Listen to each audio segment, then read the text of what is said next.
beep beep beep beep beep beep beep beep beep. That's right, folks. It's another exciting episode of the Paul Town Hall. Beep beep beep beep beep beep beep beep. Elliot Rogers Experience. Beep beep beep beep beep beep beep beep.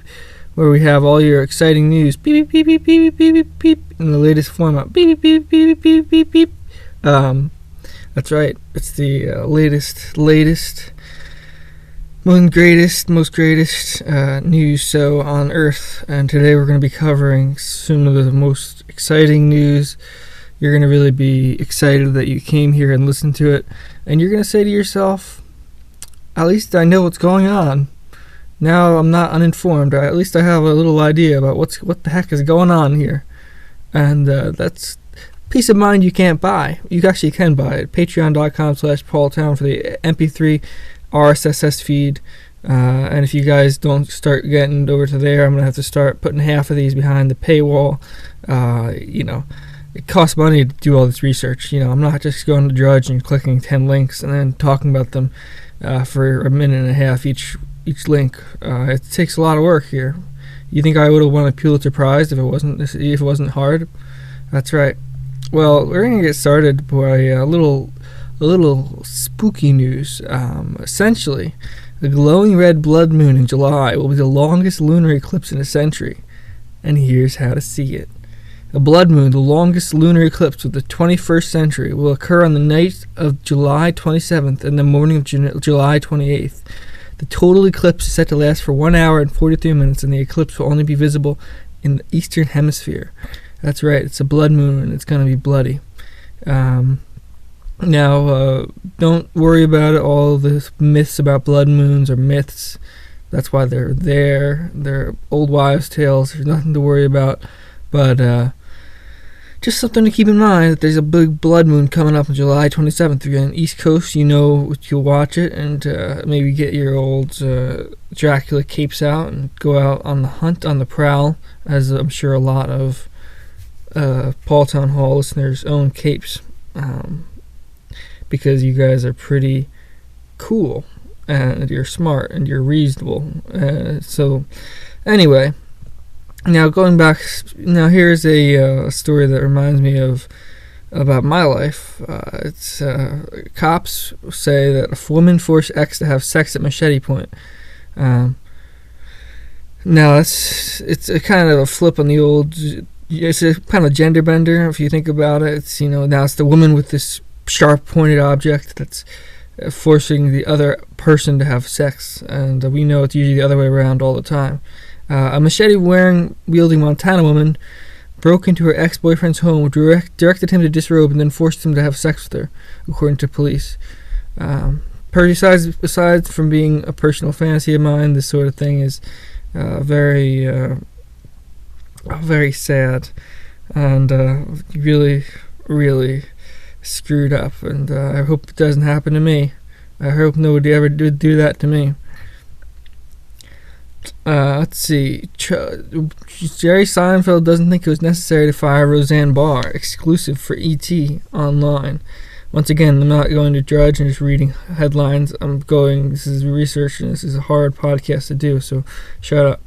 Jerry Seinfeld is weighing in on the fallout Roseanne Barr has received after she posted a racist tweet leading ABC to cancel her hit sitcom and instead greenlight a spin-off series titled The Conners, which won't include her. E.T. spoke to the 64-year-old comedian on Monday about the new season of the show, Comedian in Cars Getting Coffee, another classic show where you have comedians in cars getting coffee.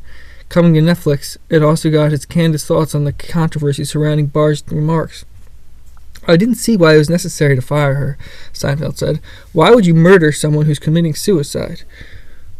That's right. Why would you murder someone who's committing suicide? You let them commit suicide. You don't try to help them.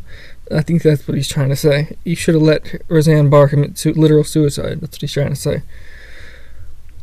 But I never saw someone ruin their entire career with one button push, he said. That was fresh. Seinfeld also said he thought another female comedian should get a chance to play Barr's part. I think they should get another Roseanne, he said. They brought Dan Cooper back. He was dead, and they brought him back. So why can't we get another Roseanne? Well, it's kind of different when the person's still alive. But That's Seinfeld. That's a little witticism. I know comics are generally the most reasonable people and worth asking questions to. I consider myself a great comic, and I consider myself, one of the best in the business as far as facts go. And I think everyone else considers me that too. Trump threatens Harley Davidson. If it moves over operations overseas, they will be taxed like never before. Essentially, Trump is threatening to tax Harley Davidson if they move overseas like they never have been taxed before. That's what the next sentence says. He claims that the iconic U.S. company was using increased trade tensions as an excuse to justify planned changes in manufacturing. A Harley Davidson should never be built in another country, never. Their employees and customers are already very angry at them. If they move, watch, it'll be the beginning of the end. They surrendered, they quit. The oil will be gone and they will be taxed like never before, Trump said in a tweet. Basically, that's the deal with that. Let's see what else we got here. Some more. We got some hot news. Things are really heating up over at the place with the vets. The retired vet tech thing, whatever it's called, where they help the vets with Medicare. Disgruntled veteran sets himself on fire outside Georgia Capitol, GSP says. Disgruntled with the Department of Veterans Affairs, the VA, there we go. A veteran set himself on fire in protest on Tuesday morning outside the state capitol in downtown Atlanta, according to the Georgia State Patrol. About 10:45 a.m., a nice morning. Some people like coffee in the morning. Other people like to set themselves on fire. The 58-year-old Air Force veteran from Mableton parked a Nissan Sentra on Washington Street, stepped out of the car, and walked towards the Capitol.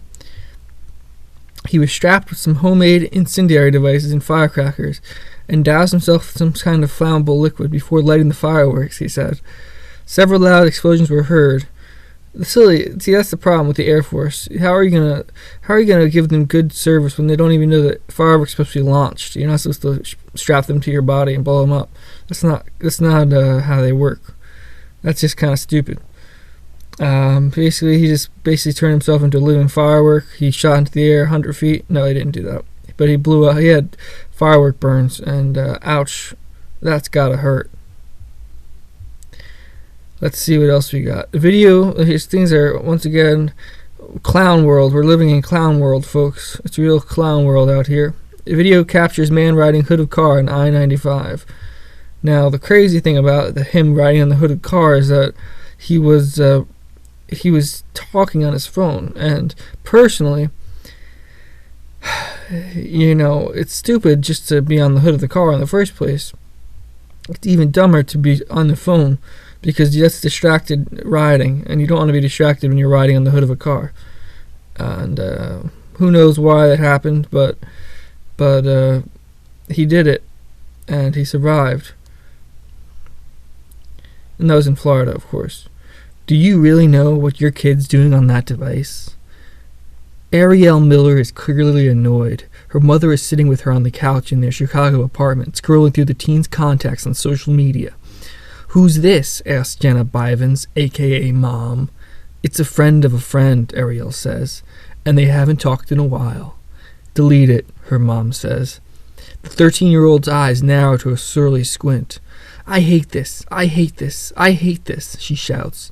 "Yes, Bivens is one of those moms," she says, "the type who walks into her daughter's bedroom without knocking, the kind who tightly monitors her daughter's phone. She makes no apology." "Nor should she," says a retired cybercrime detective who spoke to her and other parents in early June at Nathan Hale Elementary School in Chicago. "There's no such thing as privacy for children," Rich Wistaki told them. Rich Wistaki. That's one person you can trust, is a guy named Rich Wistaki, because he's not poor Wistaki. Other tech experts might disagree, but even they worry about the secret digital lives many teens are leading. Dun dun dun. Dun dun dun dun dun dun. And the dreadful array of consequences, including harassment and occasional suicides, that can result. Today's kids are meeting strangers, most of them adults, on a variety of apps. They range from seemingly innocuous Musical.ly, which lets users share lip-syncing videos, to WhatsApp, and more recently, House Party, a group video chat service. Teens are storing risque photos in disguised vault apps and then trading those photos like baseball cards. Some even have secret burner phones to avoid parental monitoring, or share passwords with friends who can just post on their accounts when their privileges are taken away. David Coffey, another guy with a funny name, a dad and a tech expert from Cadillac, Michigan, said he was floored when his 2 teen kids told him about some sneaky things their peers are doing, even in their small rural town. I gotta hand it to their creativity, but it's only enabled through technology, says Coffey, chief digital officer at ID Shield, a company that helps customers fend off identity theft. That's right, just take away all technology for kids. That's not going to backfire. It's difficult to say how many kids are pushing digital boundaries this way, not least because of the whole point is to escape adult detection. Social media accounts are easy to establish and discard, particularly like Twitter accounts, for example. Particular apps are also rise and fall out of favor among teens with lightning speed, like Twitter, making them a moving target for researchers. But academics like Wistocki and Coffey, and many teens themselves, say it's surprisingly common for kids to live online lives that are all but invisible to most parents, for better or worse. Parents, are clearly outmatched. Exposed to tablets and smartphones at an increasingly early age, kids are correspondingly smarter than parents. Didn't say that, but that's what they mean. Kids are correspondingly savvier about using them and easily share tips with friends. Parents, by contrast, are old and stupid. I didn't say that. By contrast, are both overwhelmed and often naive about what kids can do with these sophisticated devices, says Wistocki, whose packed schedule has him crisscrossing the country. Crisscross. To speak to parents and young people. He often holds up a mobile phone and tells wide-eyed parents that telling them that giving this kid's that's weird, worded weirdly. That giving a kid this ominous device and allowing them to have it any time, including charging in their rooms at night, is like handing over the keys to a new Mercedes and saying, "Sweetheart, you can go to Vegas. You can drive to Texas, Florida, New York, wherever you want to go." The solution is to make sure that the kids don't have the Mercedes whenever all the other kids have Mercedes. The kids are more than happy to oblige. At a separate talk for students at Nathan Hale, a large K-8 public school near Chicago's Midway Airport, Wistocki asked who had accounts on Instagram, Twitter, Snapchat, and other apps and games with social components. Most of the kids in attendance, many younger than 13, raised their hands. Afterward, one girl, all frizzy hair and braces, approached a reporter with desperation. "Please, please, please, don't use my picture or a video of me raising my hand," the 13-year-old begged repeatedly, despite assurances that she wasn't caught on camera. "Don't use mine either," a friend quickly piped in. Throughout the day, kids said that their parents didn't know they're on social media or have little idea what to do with their accounts. See, that's it's a good show. It's a good thing to do. Good class to do. You get the kids to admit something so they feel guilty, and then film them on put monitoring software on their account and just block them. And it's not how kids interact nowadays. It's kind of just something that should be blocked. Something that's scary. It's scary. High courts okay Trump's travel ban, reject Muslims' bias claim. A sharply divided Supreme Court upheld President Trump's travel ban on travel from several mostly Muslim countries Tuesday, the conservative majority taking his side in a major ruling supporting his presidential power. A dissenting liberal judge said the court was making a historic mistake by refusing to recognize the ban discriminates against Muslims. Basically, Trump's travel ban has been upheld, and no more Muslims ever. But besides that, that's all the news we have for today. Except for one more thing. The news is that you need to hug your family because you never know how long they're going to be around, and they could be around for a little bit or they could be around for a while. And if they're around for a little bit, you're going to regret not hugging them afterwards. Head on over to patreon.com/paultown, and then you can send me digital hugs. Thank you. I'll talk to you guys later. Goodbye.